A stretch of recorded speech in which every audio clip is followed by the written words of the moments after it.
Halo semuanya, kali ini kita akan mempelajari materi tentang periode memproduksi. Berikut adalah anggota-anggota kelompok kami.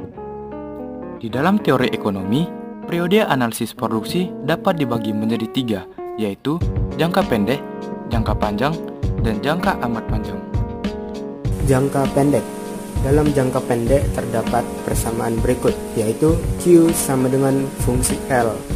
Maksudnya, dalam jangka pendek hanya L atau tenaga kerja yang berubah, faktor produksi lainnya tetap.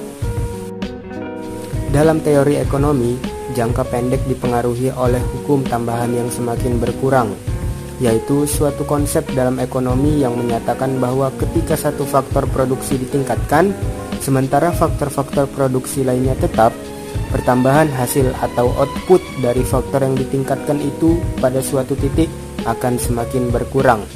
Dengan kata lain, pada awalnya peningkatan dalam penggunaan satu faktor produksi akan meningkatkan hasil produksi yang signifikan. Namun, seiring berlanjutnya peningkatan tersebut, tambahan hasil yang diperoleh dari setiap penambahan tambahan faktor produksi akan mengalami penurunan atau mengurangi tingkat peningkatannya.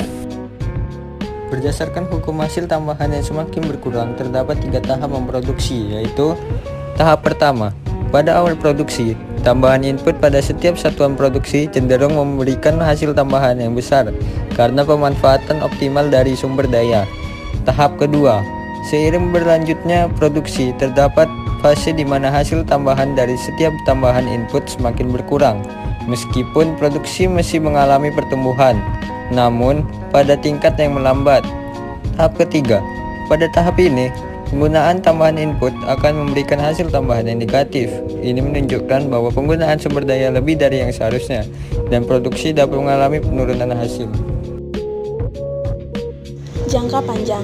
Dalam jangka panjang terdapat persamaan berikut, yaitu Q sama dengan fungsi KLR. Maksudnya, dalam jangka panjang ketika faktor produksi tersebut yaitu K atau barang modal, L atau tenaga kerja, dan R atau keluasan tanah dapat bergerak secara serentak mengalami perubahan. Dalam jangka panjang, ada 2 kemungkinan yang dapat terjadi, yaitu yang pertama, perusahaan memperbesar kegiatan memproduksi di tempat yang sama. Artinya, keluasan tanah yang lebih besar digunakan, bangunan untuk memproduksi diperbesar, dan lebih banyak peralatan memproduksi dibeli. Dan yang kedua, perusahaan mengembangkan perusahaan baru di lokasi lain. Jangka amat panjang. Dalam jangka amat panjang, terdapat persamaan sebagai berikut, yaitu Q fungsi KLRT.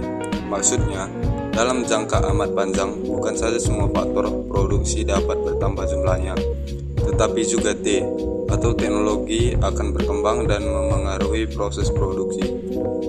Terima kasih telah menonton kami. Semoga video ini dapat menambah wawasan kita semua.